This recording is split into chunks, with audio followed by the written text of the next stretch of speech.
estaba él en estado total de postración a nivel físico, emocional y bueno, pues espiritual también, tenía una gran lucha espiritual en su vida, ¿no? Pues resulta que al momento que Dios consideró, viene a su encuentro. Entonces, esos capítulos recogen el momento en que Dios viene al encuentro de Job y tiene una conversación muy larga con él, ¿no? Entonces, Dios no era un Dios que estaba lejos, que le había abandonado como él pensaba, sino que realmente se había acercado a él.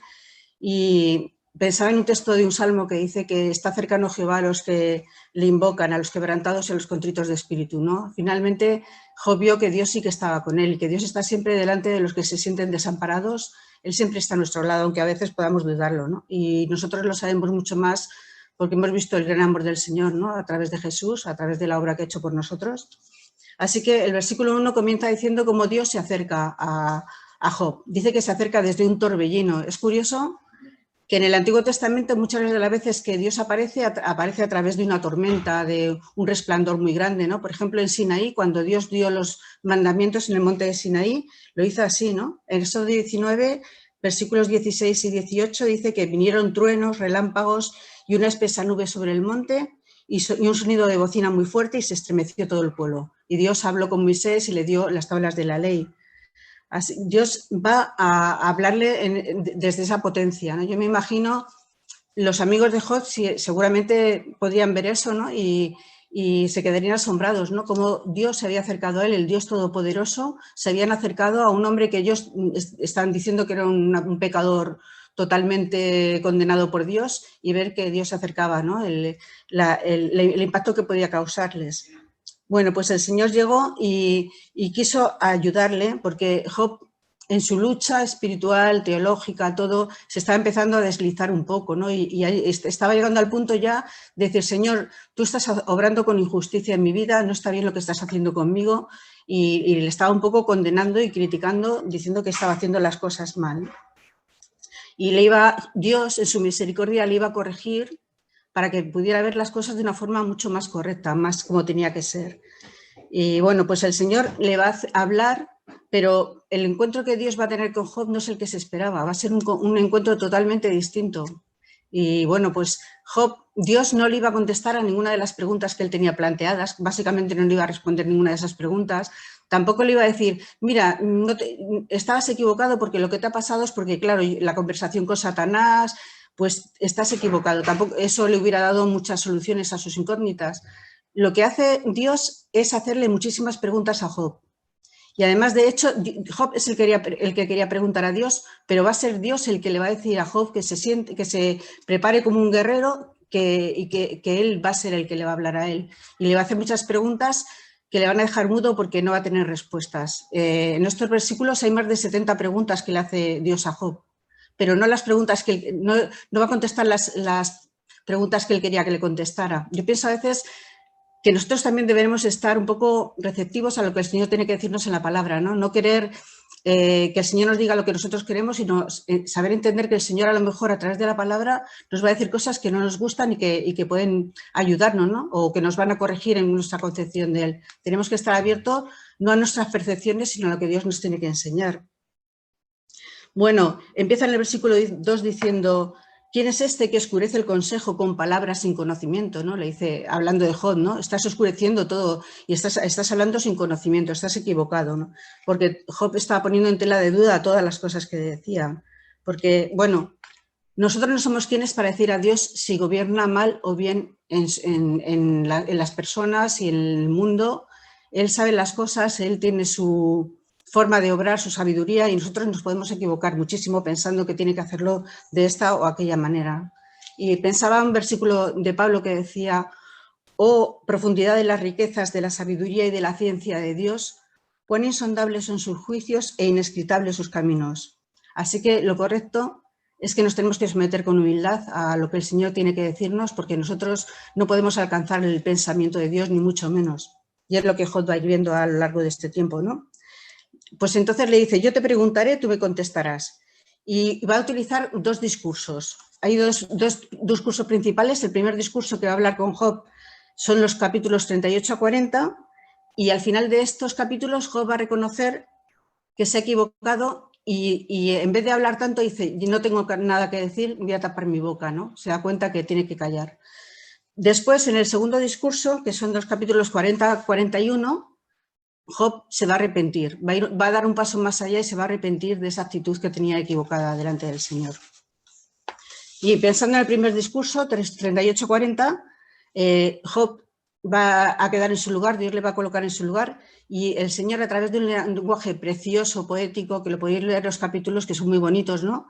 Pues le va a mostrar toda la obra que él ha hecho y que cuida, ¿no? Entonces va a hacer una exhibición de todo su poderío, de toda su sabiduría en lo que ha creado. En primer lugar, en los versículos 4-7 del versículo 38 habla de la tierra, ¿no? Cómo la ha creado. Y básicamente le dice a Job que él no es un socio con él, ¿vale? Que tú no eres un socio conmigo en la creación, tú no estabas allí, tú no tienes nada que ver. ¿Dónde estabas tú cuando yo la fundé? No estaba ni conocía el modo, el proceso de formación de la tierra, ¿no? No sabía sus medidas ni sus cimientos, ¿no? Dios sí. Y bueno, hay un salmo del 24 que dice: de Jehová es la tierra y su plenitud, el mundo y los que en él habitan. El Señor, la tierra le pertenece a él, a Dios que la ha creado y que la conoce perfectamente, ¿no? Luego en los versículos 8-11 empieza a hablar de los mares y bueno, pues nuevamente es humillado, ¿no? Porque nuevamente le pregunta y Job tiene que reconocer que no tiene nada que ver en esa formación, ¿no? Él es mucho más pequeño que Dios. Le dice, ¿quién encerró con puertas el mar? ¿No? Un lenguaje tan bonito, ¿no? Dice que le puso sus límites y puso puertas con doble cerrojo, ¿no? Qué bonito para decir cómo está limitado el mar, como la playa es el límite que Dios ha puesto hacia el mar, ¿no? Entonces, Dios cerró con límites. ¿Tú lo has hecho? Es el Señor el que le ha puesto límites al mar. Luego, en los versículos 12-15, habla de la mañana y la aurora. Y entonces, dice, ¿tú le has dado órdenes a la mañana alguna vez en tu vida? No lo has hecho, ¿no? Soy yo el que cuido la creación y hago que todos los días salga el sol, ¿no? Tú no le has dado órdenes. Dios es el único que sustenta y que rige el universo. Dios ha creado las cosas, pero también las cuida.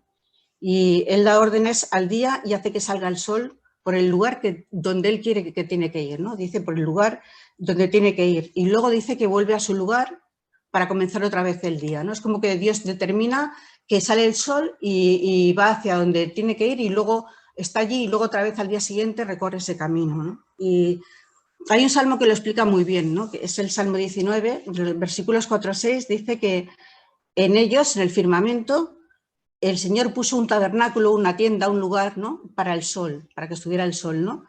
Y este es como un esposo que sale de su tálamo y se alegra como un gigante que recorre para correr el camino que tiene que recorrer, ¿no? Dice, de un extremo de los cielos es su salida y su curso hasta el término de ellos, y nada hay que se esconda de su calor. Qué bonito, ¿no? Es el Señor el que dirige que salga el sol y que llegue a todos los rincones, ¿no? Así que se utiliza la imagen de la tierra que está iluminada, ¿no? Que envuelve todos los rincones de la tierra, ¿no? De pronto la oscuridad se convierte en tinieblas y se ve toda la belleza del planeta, todas las plantas, todas las cosas que Dios ha creado. Y luego también da una imagen que dice que es como si fuera una alfombra el sol que envuelve a los que son malos, ¿no? Es como, entonces los malos que se sienten desprotegidos salen de sus sitios y dejan de hacer el malo porque la luz se lo impide, porque son vistos, ¿no? Entonces, es interesante, ¿no? Y bueno, no me quiero enrollar mucho porque son muchos textos, pero no quería dejar de pasar eso, el hecho de que la Biblia habla mucho de luz, tinieblas, ¿no? En el sentido espiritual, es muy interesante. Por ejemplo, habla de que los hombres no querían conocer a Dios, no querían venir a la luz porque sus obras eran malas, ¿no? Entonces, para que no se les viera, no quería venir a la luz. En cambio, Jesús, que venía al mundo, era como la luz que venía a este mundo y iluminaba a todos, ¿no? Él venía a alumbrar. La luz de este mundo la luz venía a este mundo, ¿no? Y alumbraba al mundo. El Señor Jesús vino a iluminar. Es curioso, ¿no? Bueno, el Señor le sigue diciendo a Job, en los versículos 16-18, ¿conoces las profundidades del mar y de la muerte? Igual hoy nosotros podemos conocer más, hay submarinos que bajan muy profundamente, ¿no? En la época de Job mucho menos, pero lo que Dios le quiere decir es que es ignorante, ¿no? De las cosas incluso que no puede ver, ¿no? Puede ver el sol un poco, puede ver todo el firmamento, pero las profundidades del mar, cosas que no puede ver, pues de eso tampoco tú conoces nada, ¿no? Yo las conozco, pero tú no lo conoces. Luego, en los versículos 19 le pregunta, ¿dónde está el camino de la luz? El Señor lo conoce, ¿no? Antes se pensaba que las luces y las tinieblas tenían unos lugares para descansar, ¿no? Entonces, estaban allí y luego al día siguiente salían otra vez para hacer su labor y luego iban allí a ese lugar, ¿no? Y recuerda lo que he dicho del Salmo, que el sol sale como un esposo para recorrer el camino, ¿no? Sale de su aposento y se va como un esposo para recorrer el camino, ¿no? Y luego en el versículo 21, Dios le habla a Job de una manera un poco irónica, ¿no? Con cariño, pero de una forma irónica, como para hacerle reaccionar, ¿no? Y fijaros lo que le dice. Quizás lo sabes tú, pues ya habías nacido. Evidentemente Job no había nacido, ¿no? Es finito y nací mucho después. Entonces, quizás habías nacido, son tantos los años en que has vivido, pues Job evidentemente no estaba allí, ¿no? Y el Señor le hace recalcar que él es mucho más pequeño, ¿no? Luego en los versículos 22 a 30 le pregunta que si conoce la procedencia de los fenómenos atmosféricos, la tormenta, la lluvia, la nieve, el granizo. ¿Conoces tú la procedencia de estas cosas? Y utiliza la figura de como los depósitos, ¿no? Un depósito donde Dios tiene guardado todo eso, el granizo, la lluvia, para utilizarlo, para sacarlos cuando Él cree conveniente, incluso para cumplir sus propósitos, y lo vemos que incluso a veces lo ha utilizado para intervenir en la historia y cambiar la historia. Los elementos, ¿no? Porque los elementos todo obedecen a su creador, ¿no? Vemos, por ejemplo, en el diluvio, ¿no? En Génesis 7:11, que aquel día fueron rotas las fuentes del grande abismo y las cataratas de los cielos fueron abiertas. O, por ejemplo, en Isaías 10, 8, 11, cuando le dijo Josué, Josué 10, 8, 11, cuando Jehová dijo a Josué: no tengas temor de los enemigos de Israel, no tengas temor de ellos, porque yo los he entregado en tu mano y ninguno de ellos prevalecerá delante de ti. Y dice que mientras iban huyendo los israelitas, Jehová arrojó desde el cielo grandes piedras sobre ellos, y fueron más los que murieron por las piedras de granizo que por la espada. Así que Dios utiliza sus elementos y sabe dónde están y recorre el camino que Él quiere recorrer, ¿no? O en Éxodo, en las plagas también, ¿no? Que dice que en Éxodo 9:18 le dijo el Señor: he aquí que mañana a estas horas yo haré llover granizo muy pesado cual nunca hubo en Egipto. Así que el Señor conoce la procedencia de los fenómenos, el Señor sí, y los utiliza, pero Job no sabía nada de esto, ¿no? En los versículos 25 a 27 dice: ¿quién determinó el camino que tiene que seguir las aguas que proceden del cielo? ¿Vale? ¿Qué camino tienen que recorrer el agua, los aguaceros, las tormentas, los relámpagos y los truenos con la tormenta, el rocío, la escarcha? Pues Dios abre el camino para que haya lluvia sobre la tierra. Y en estos textos también es interesante que dice que Dios hace llover sobre la tierra inhabitada donde no hay hombres. Es curioso, yo mirando comentarios y pensando que Job se quejaba de que había sido un poco descuidado por el Señor, ¿no? Le había dejado. Pero aquí el Señor le está diciendo que Él utiliza esto, incluso utiliza la lluvia para regar sitios donde no hay hombre. O sea, que el cuidado de su creación va más allá de Job, y que Dios cuida de toda su creación, cuida de la naturaleza y sobre todo, claro, cuida de los hombres. Y nosotros, ¿recordáis un versículo que dijo Jesús en cuanto a esto, en cuanto a los cuervos? Seguro que lo sabéis, ¿no? Cuando decía en Mateo 5:45, que él, en otro texto, perdonar, que dice que los cuervos no sigan ni siembran, pero el Señor les alimenta, ¿no? Y luego también el Señor cuida, incluso hace llover, cosa que parece nosotros a lo mejor no lo haríamos porque somos muy eso, pero dice que el Señor incluso hace llover sobre los injustos, ¿no? Dios cuida de todos los hombres y de toda la creación. Así que la providencia de Dios es un misterio muy grande que nosotros no podemos escrutar, ¿no? O sea, Job no podía entender los porqués de las cosas. Nosotros, cuando pasamos situaciones tan duras en nuestra vida, a veces tampoco entendemos los porqués, pero el Señor lo sabe, ¿no? Y el Señor es bueno y el Señor cuida de su creación, es lo que tenemos que pensar. Luego, en los versículos 31 a 35, habla del universo en general, ¿no? Tú puedes mantener el orden de los astros, puedes hacer salir a su tiempo las constelaciones, por la noche que sale la osa mayor, que todo, Él hace que salgan, ¿no? Pero las leyes de los cielos, cómo funcionan los cielos, ese equilibrio, solamente lo conoce Dios, no lo conoce Job. Así que Job nuevamente es humillado por el Señor, ¿no? Y tiene que callar. Dios le está haciendo ver lo pequeño que es, ¿no? Y le está llevando al camino de la humildad. a la dependencia de él, ¿no? Y ¿os acordáis de David que dijo algo parecido?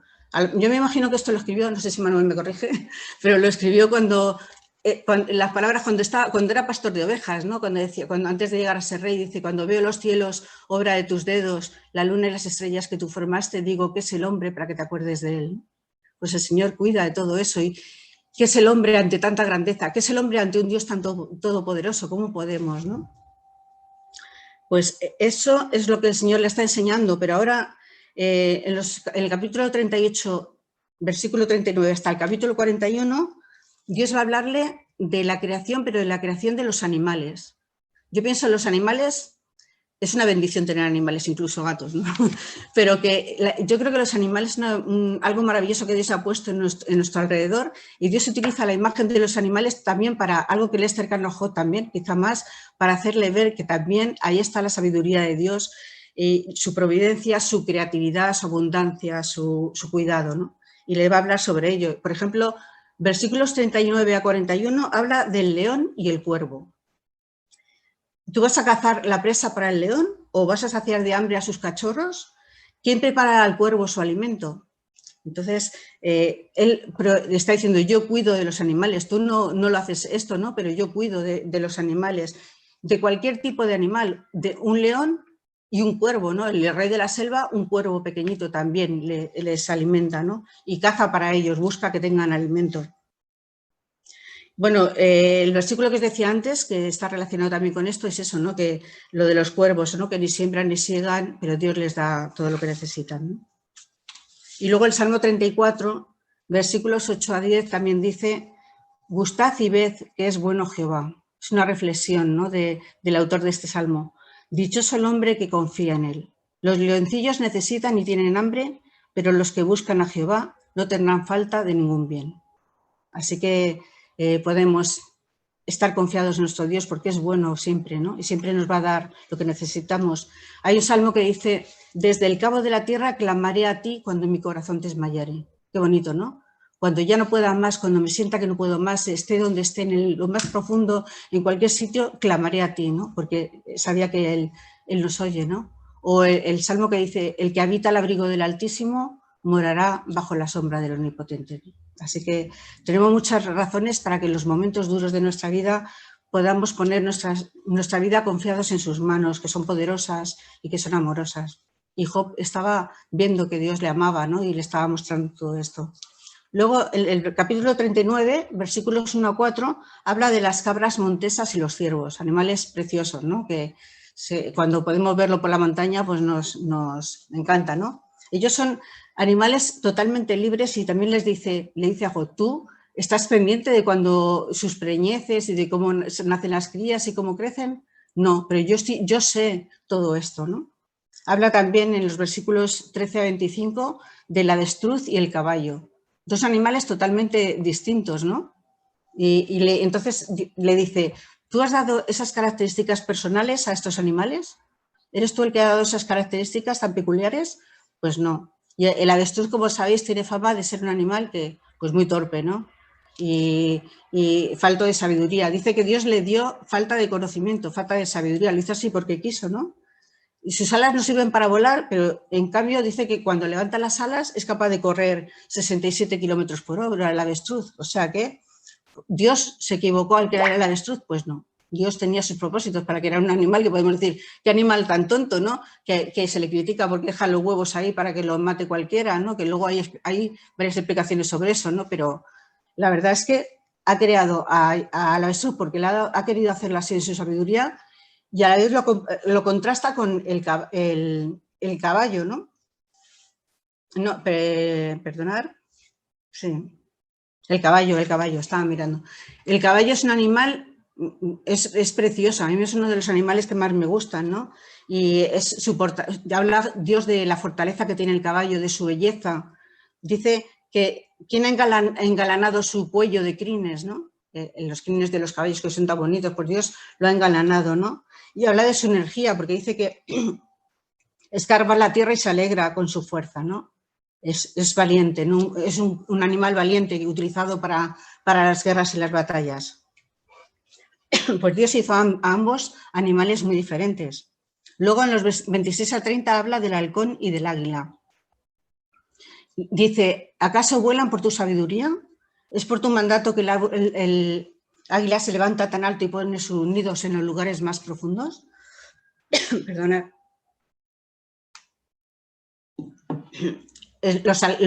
Los halcones, ellos lo que hacen es cuando llega el invierno, pues hacen la migración y se van hacia otras tierras más cálidas, ¿no? Pues el Señor es el que lo ha hecho. ¿Lo hace por tu sabiduría? Es porque yo he puesto eso en los animales. Perdonad. Luego habla de las alturas de las águilas, que son los animales que están en los lugares más altos y contemplan todo para cazar, y que incluso sus animales, sus polluelos lo ponen en los lugares más lejanos, entre los riscos de las peñas más altas, ¿no? Pues Dios ha tenido sabiduría para hacer estas cosas. Entonces, ¿cómo puedes, Job, acusarme de todas estas cosas que has dicho? Sí, yo sé lo que hago, yo sé lo que hago, ¿no? Yo sé por qué hago las cosas. Nuevamente le hace ver su ignorancia a Job. Entonces, en los versículos 4 a 5, perdona, es que estoy...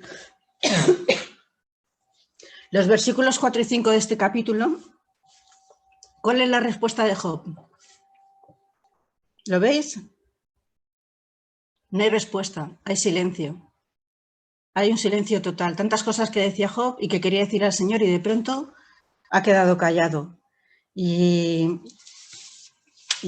ha quedado en reverencia y en humildad delante de él, ¿no? Reconoce que no puede darle lecciones al Señor. Y lo mismo que le dijo a sus amigos cuando le recriminaban cosas y tal, que les dijo en el capítulo 21:5, Job les dijo, poned la mano sobre la boca, que callaran. Ahora es Job el que lo hace y calla, ¿no? Dice que soy indigno, ¿qué te voy a responder? Me tapo la boca con la mano, me callo, ¿no? Así que uno de los beneficios de la intervención de Dios es que a Job le ha hecho ver las cosas más allá de sí mismo. Es importante, ¿no? Hay un salmo que dice, llévame a la roca que es más alta que yo. A veces cuando estamos en momentos difíciles necesitamos levantar la perspectiva, ¿no? Y el Señor lo que ha hecho ha sido levantarle la perspectiva a Job y le ha hecho ver que no todo el mundo no toda la vida está centrada en él, ¿no? Que no todo está centrado en nuestra vida, sino que hay otras cosas, ¿no? Y la perspectiva de Dios es mucho más amplia. Y el Señor ha ayudado ahí a Job con eso, ¿no? Por eso se calla, pero todavía no ha admitido que ha pecado y Dios va a seguir con el otro discurso y al final ahí va a llegar a comprender todo totalmente y arrepentirse, ¿no? Y el segundo discurso abarca de los capítulos 46 a 41-34. Y Dios le dice eso, ¿no? Cíñete como varón tus lomos, yo te preguntaré, tú me responderás otra vez. Y en los versículos 8-9 le dice, ¿vas a invalidar mi juicio? ¿Me vas a condenar tú para justificarte tú? ¿Me vas a condenar a mí? ¿Acaso tienes el mismo poder que yo tengo para poder hacerlo? Pues entonces ahora Dios le habla con ironía y en los versículos 10-14 le dice que se imaginara ocupando el lugar de Dios, ¿no? Ocupando el lugar de Dios, controlando toda la creación. Pero para poder cuestionar la justicia de Dios, tendría que demostrar que él poseía el mismo poder de Dios, si no, no podía llegar a comprender ni tenía el derecho a juzgar a Dios, ¿no? Entonces le dice que tiene que hacer dos cosas. La primera, cúbrete de gloria y majestad, vístete de honra y hermosura. La segunda cosa que tiene que hacer es que sea él quien gobierne. Que tú con tu ira santa puedas humillar a los soberbios, quebrantar a los impíos y destruir a la gente del mal. La función es que Dios había criticado Job de que estaba haciendo mal, ahora tú ejércelas y haz justicia en la tierra a ver qué haces, ¿no? Entonces, para enseñarle le va a hablar de dos animales más, que son los versículos 15-24 del capítulo, son Behemoth, que bueno, hay muchos pensamientos cuál puede ser, pero lo más seguro que se refiere a un animal que es el hipopótamo. Y el hipopótamo sabemos que es un animal súper grandioso, ¿no? Dice, pesa unos 2.800 kilos, según he mirado, si no me equivoco, y es un animal fuerte. Dice el texto, aquí en el capítulo 14, que su fuerza está en sus lomos, sus huesos son fuertes como el bronce y sus miembros como barras de hierro. Y si el río se desborda, él ni se inmuta, él permanece tranquilo. ¿Quién podrá atraparlo mientras se lo vigila? Y luego habla del otro animal que ocupa ya en el capítulo 41, que es Leviatán, que es una referencia al cocodrilo y su gran tamaño. El cocodrilo suele tener una longitud de unos 3 metros, ¿no? Y bueno, es muy difícil de capturar también. Dice de los versículos 1 a 11, ¿puedes tú capturarle con utensilios de pesca o domarle? Del 22 a 25 dice, ¿te atreverías a desafiarle? Del 26 a 34 le dice, ¿intentarás cazarlo? Sus escamas son como corazas metálicas. Con un arpón no puedes cazar a un cocodrilo, ¿no? Dice que Dios le ha creado sin miedo. No hay en la tierra a quien se le asemeje. Es un animal exento de temor y mira con desdén a los altivos. Es el rey de los soberbios. Entonces, bueno, Dios le quiere hacer comprender a Job lo débil que es en comparación con la gran fuerza de estos dos animales nuevamente, ¿no? Si no puede luchar físicamente contra estos dos animales, que son superiores a él, no debería atreverse a desafiar a Dios y intentarlo sería imposible, es una insensatez, ¿no? Así que ya terminando, pues en conclusión es que Dios no se iba a rendir a Job, era Job el que se tenía que rendir a Dios, ¿no? Muchas veces cuando pasamos por problemas pensamos que sea el Dios que se doblegue hacia nosotros, hacia lo que queremos, y mucha gente no creyente hace eso, ¿no? Que Dios, ¿por qué hace esto? ¿Por qué no hace esto? Y nosotros tampoco podemos decir, Señor, haz esto así, ¿por qué has permitido esto? No podemos doblar a Dios. Somos nosotros los que nos tenemos que doblar delante de Dios hacia lo que es su voluntad. Y nuestros pensamientos son muy pequeños y muchas veces queremos reducir a Dios a nuestro pensamiento y hemos de contemplarle en su palabra para verle tal y como Él se muestra, ¿no? Para levantar la mirada, porque nosotros siempre empequeñecemos a Dios por nuestra forma de ser finita, pequeña, pero Dios es mucho más grande. Tenemos que ir a la palabra y levantar la mirada hacia lo que Él es. Porque dice Isaías 55, 8, 9, porque mis pensamientos no son vuestros pensamientos, ni vuestros caminos mis caminos, dijo Jehová. Como son más altos los cielos y la tierra, así son mis caminos más altos que vuestros caminos y mis pensamientos más que vuestros pensamientos. Ahora Job sí que ha entendido lo que el Señor le quería enseñar y sí que va a abrir sus labios, pero esta vez va para decir que se arrepiente, ¿no? Es el siguiente pensamiento, me imagino, del viernes. En 4:25 dice, de oídas te había oído, mas ahora mis ojos te ven. ¿Ves? Mis ojos te ven. Por tanto, me aborrezco y me arrepiento. Así que bueno, que el Señor nos ayude siempre a ajustar nuestra mente y nuestra vida a los pensamientos de Dios y nunca a cuestionar sus caminos. Yo lo dejo aquí ya y si queréis, pues quien lo vaya a llevar para las preguntas para poder comentar. Pues muchísimas gracias, Marisa. Bueno, creo que el reto está lanzado, ¿no? Lo que nos ha explicado Marisa, creo que debería rompernos muchos paradigmas que tenemos como seres humanos. Vamos a tomar las preguntas que ella nos ha compartido, que ella misma ha estado elaborando. Vamos a seguirlas para dialogar con estas preguntas, con esa base, y vamos a tratar de aprender un poquito más sobre nuestro Dios.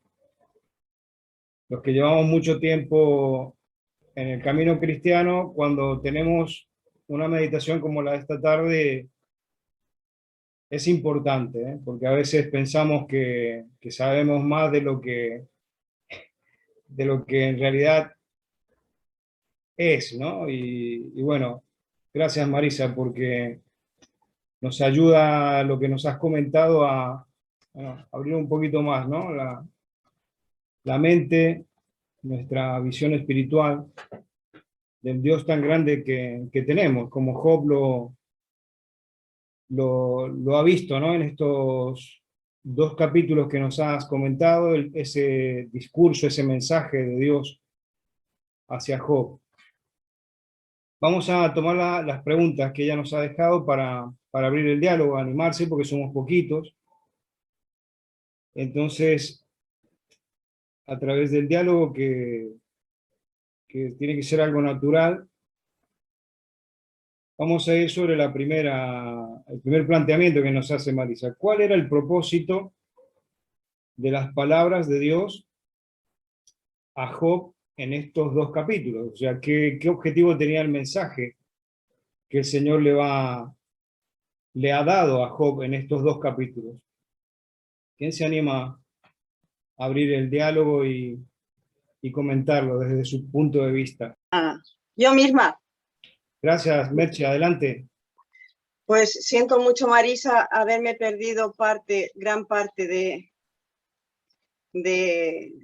tu exposición, pero me ha encantado esa última parte, me ha emocionado. Así es que, ¿cuál era el propósito de las palabras de Dios a Job en estos capítulos? Teniendo en cuenta que yo no he escuchado tu exposición, no sé si esto lo habéis mencionado o no, pero lo que he estado reflexionando es que Job se justificaba, se sentía justo y que no había obrado con maldad en ningún caso.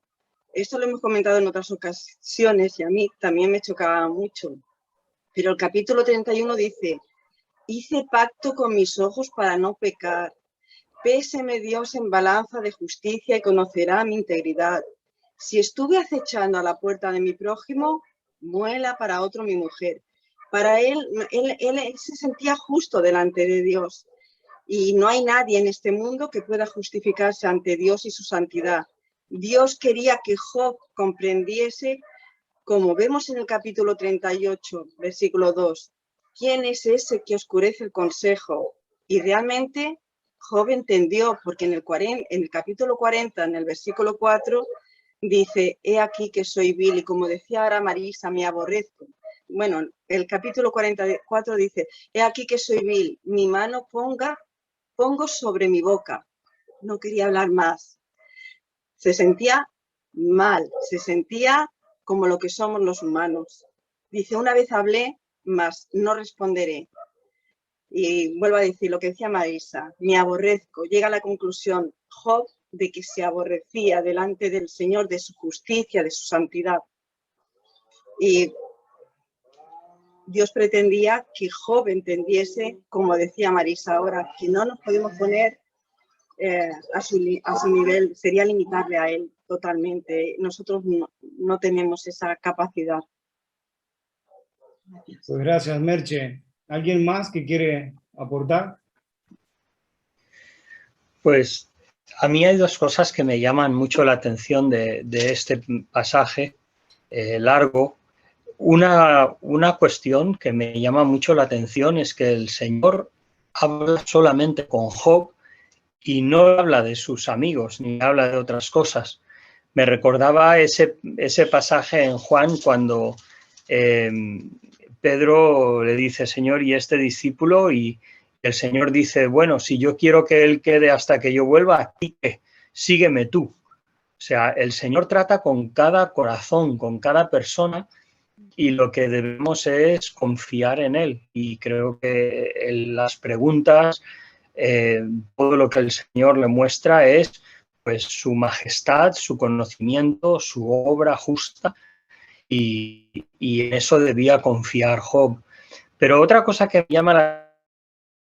Se nos pierde la conexión, Manuel. Creo que es muy importante también que pensemos un poco relacionado con lo que nos decía Eric. Manuel, te habíamos perdido un poquito. Bueno, la segunda cosa es una enseñanza de Calvino que dijo que cuando conocíamos a Dios... Sí, creo que lo que nos ha querido comentar es algo que a mí me ha impactado mucho también a un cierto punto de mi camino cristiano, que Calvino dice que cuando más conocemos a Dios, más entendemos nuestra propia persona. Y creo que es lo que ha pasado, lo que hemos escuchado que ha dicho Marisa hoy. O sea, Job hoy día ha sido puesto en su lugar, ¿no?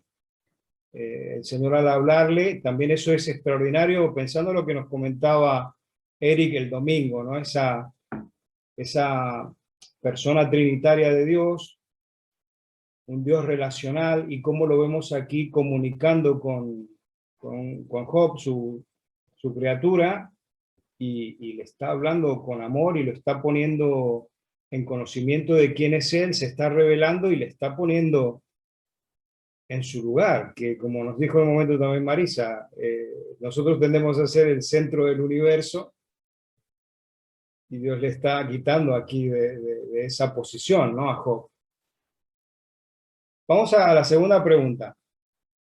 Si observo la creación, que también nos ha hablado bastante Marisa de esto, si observo la creación de Dios, que me hace pensar en cuanto a mí y en cuanto al Señor. Cuando tú observas todo lo que hay a tu alrededor, todo lo creado, ¿cuál es tu reacción?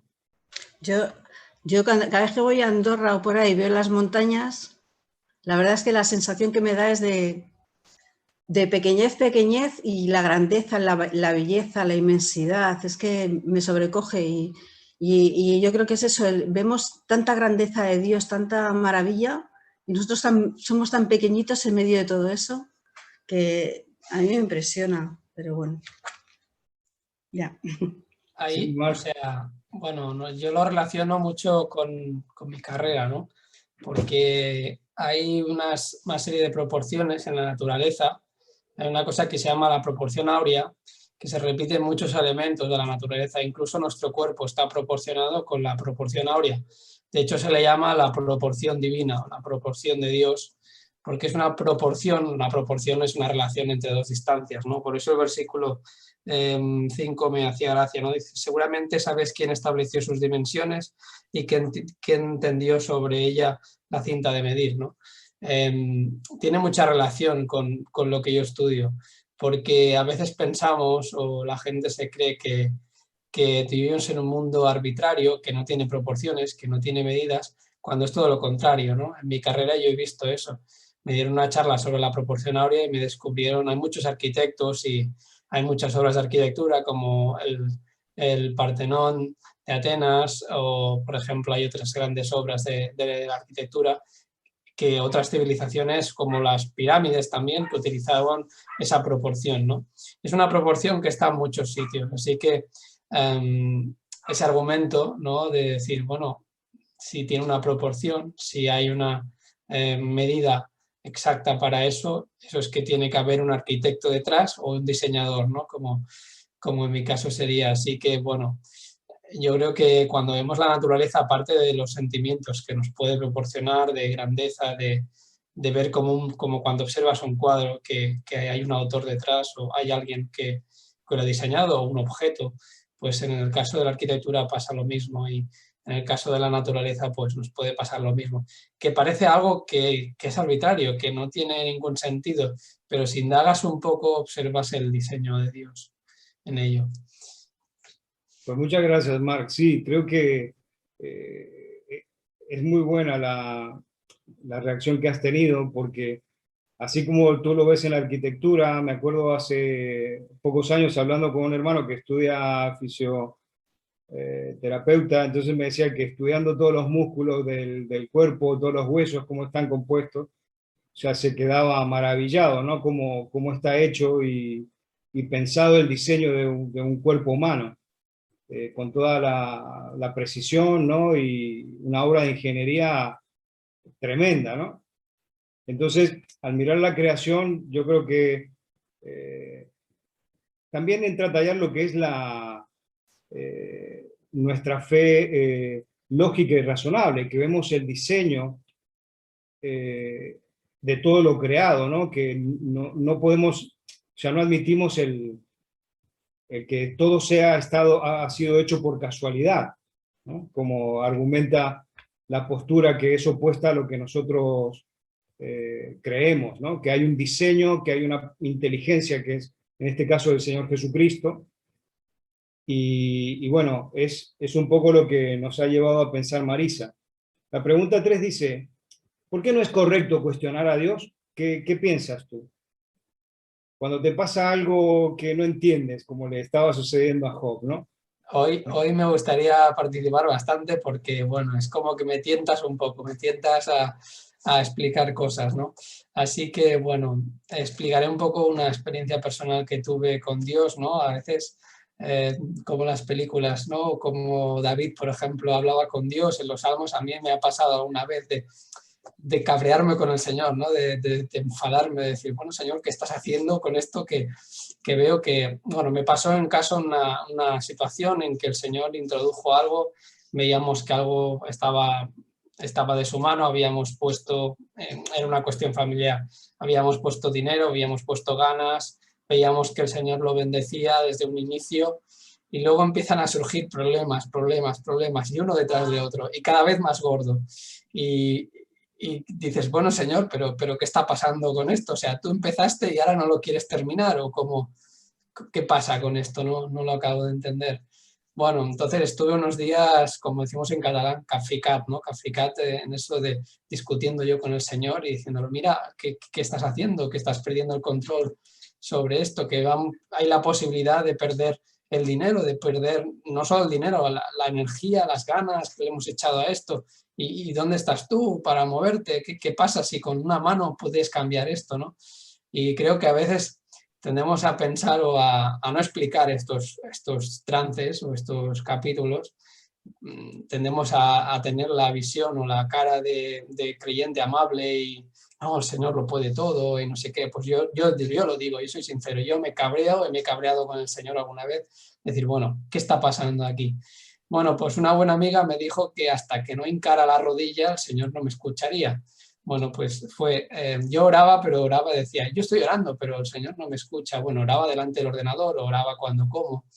Bueno, pues hasta que no hinque la rodilla, no llegó a mi teléfono el mensaje conforme el Señor había acabado la obra que había empezado. O sea que fue casi ponerme a orar y al cabo de unos 5 minutos llegó la noticia de que eso que el Señor había empezado lo terminó. Así que mi cabreo evidentemente acabó en ese momento y encima me sentí fatal, me sentí como un bocazas que había estado hablando y que, ¿sabes? Cuando hablamos modernamente los jóvenes, no me hizo un zasca, ¿no? En toda la cara y todo, me giró la cara, ¿no? Digamos, sabemos que el Señor no es rencoroso, ¿no? Pero bueno, fue una experiencia interesante y de la cual pues saco muchos... Me sentí un poco como Job en cierta forma, ¿no? Es algo que has empezado tú y que ahora no quieres acabar, o me da la sensación que no quieres acabarlo y bueno, no lo entendía. Así que bueno, no tendría por qué quizás haber pasado, ¿no? Esa respuesta, pero bueno, en ese caso pues el Señor lo terminó. Entonces, bueno, a veces me siento muy bocazas, ¿no? Hablo demasiado de lo que tendría que hablar, pero bueno, el Señor yo creo que también le agrada escucharme cuando son bendiciones y cuando no son cuando no le gusta tanto escucharme quizás porque hablo demasiado, pero bueno, es simplemente la experiencia esa de ver un poco que yo creo que todos somos Job, ¿no? Y que no siempre estamos, ay Señor, dando gracias, ay, dando palmas, y ay Señor, Sí. qué No, alegría, ¿no? es verdad, hoy creo que debemos identificarnos muchísimo con Job, especialmente cuando esa imagen que ha quedado, ¿no? De la meditación que nos ha dicho, cuando Job se pone la mano en la boca y dice, no puedo seguir hablando. Yo podría decir lo mismo, ¿no? Me pasó lo mismo, dice, como decía el capítulo cuando responde Job, ¿no? Que dice, yo sé bien que lo puedes todo, no, eso dice que he visto tu mano, ¿no? Que no recuerdo, no lo veo en el capítulo, pero lo veo al final, cuando le contesta, ¿no? Que al final he visto pues, que el Señor ha puesto su mano y como me tengo que poner la mano en la boca, como Job hacía. Así que bueno, ha sido interesante esa experiencia. Esto nos lleva a la cuarta pregunta para terminar el diálogo, porque el hecho de que no nos ponemos la mano en la boca para callarnos delante de Dios y dejar que Dios sea Dios y que nosotros tomemos nuestro lugar, como hemos visto que ha pasado en este momento, se refleja en esta pregunta, ¿no? Que nos ha dejado Marisa. ¿Por qué hay tanta gente que atacan a Dios por lo que hace o por lo que no hace? Es como que, ¿por qué hay tanta gente que sabe lo que Dios tiene que hacer y está allí y quiere dictarle a Dios lo que debe hacer? ¿Qué opinan? Ya viene de lejos, ¿eh? Ya viene de Génesis. Sí, ¿eh? Adán dijo, la culpa es tuya, la mujer que me diste. Ella ha sido la culpable. Es una forma de justificarnos, de disculparnos. Esto es innato en el hombre. Sí, lo llevamos en el ADN, ¿no? Génesis 3:4 dice como si dijera que la culpa es de Dios porque Él había dado a Eva. Ocurre lo mismo cuando hay una catástrofe, cuando hay cualquier tragedia, sea meteorológica. ¿Qué hacemos hoy? La culpa es de Dios. ¿Cómo Dios no ha evitado esto? Si hubiera Dios, si fuera Dios bueno, no hubiera evitado esto, cuando es el hombre el que provoca justamente esas catástrofes y esas tragedias. El hombre intenta siempre justificarse y ante un Dios que su atributo es la santidad y la justicia y la equidad, ¿cómo podemos justificarnos ante él? ¿Y cómo podemos atacarles? ¿Cómo podemos delante de él presentarnos? Y lo que decía Marc era el capítulo 40, versículo 4. Dice, mi mano pongo sobre mi boca. Así debemos seguir haciendo, poniendo nuestra mano sobre nuestra boca delante del Dios, de este Dios que demostró su amor entregando toda nuestra ira sobre su Hijo en la cruz. Así es que qué indignos somos de tanta misericordia. Tiene razón Manuel lo que nos ha dicho, Calvino lo tenía muy claro eso. A medida que vamos conociendo más al Señor, nos damos cuenta quiénes somos nosotros, nuestras dimensiones respecto de Dios, y bueno, nos centramos. Así que es bueno, ¿no?, que vayamos avanzando. Por eso esta serie que tenemos de verano para entender un poquito más la persona de Dios es muy importante. Estas perspectivas que queremos ver sobre la persona de Dios. Manolo, ¿qué piensas? ¿Por qué la gente quiere decirle a Dios que está bien, que está mal? ¿Qué opinas tú?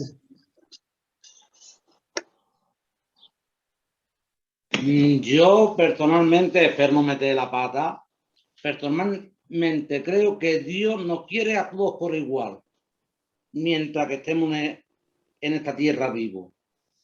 Quiere a malo, a bueno, a que hable mal de él y al que no habla mal de él. Nos quiere todos por igual, somos la niña de los ojos, ahí estamos.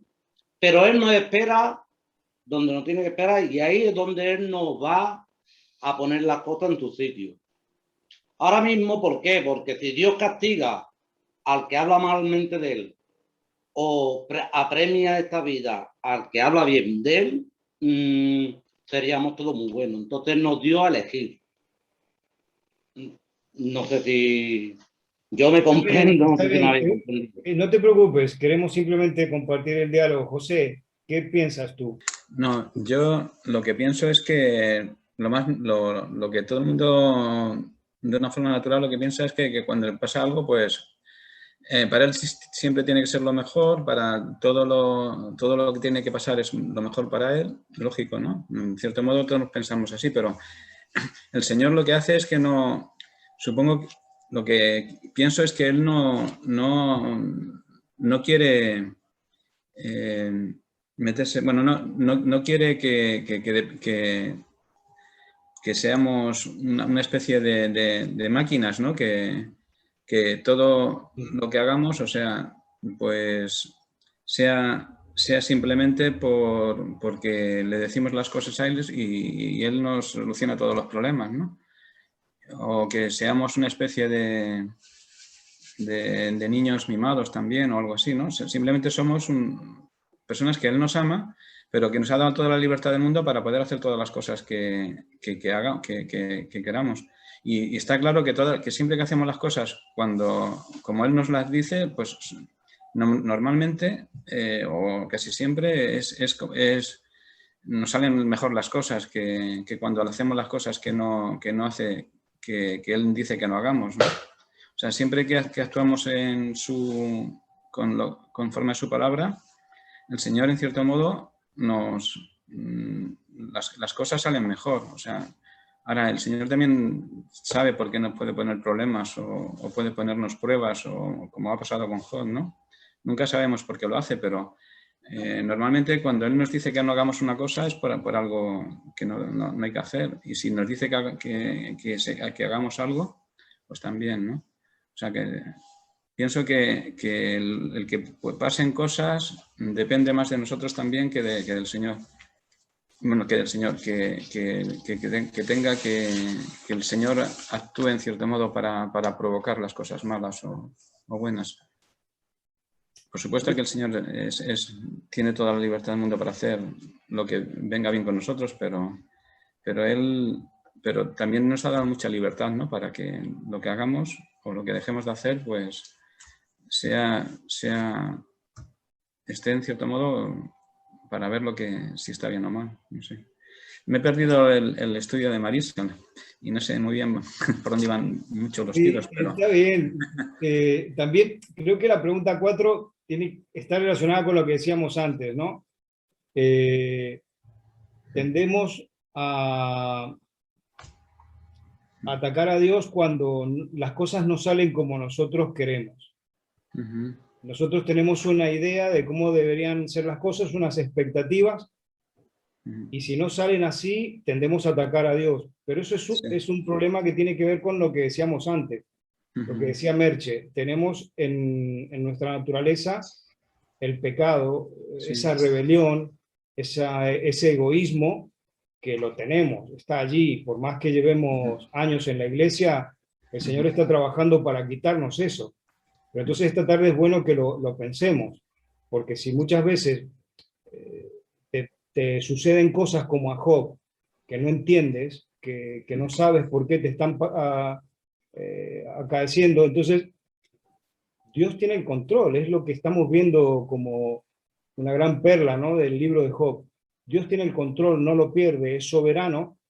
Bueno, Él sabe qué está haciendo. Entonces, no tenemos por qué atacarle. Es lo que está entendiendo Job ahora, cuando dice que se pone la mano en la boca y se centra, es porque está entendiendo quién es Dios y quién es Él, y que Dios va a llevar adelante sus propósitos, sus planes.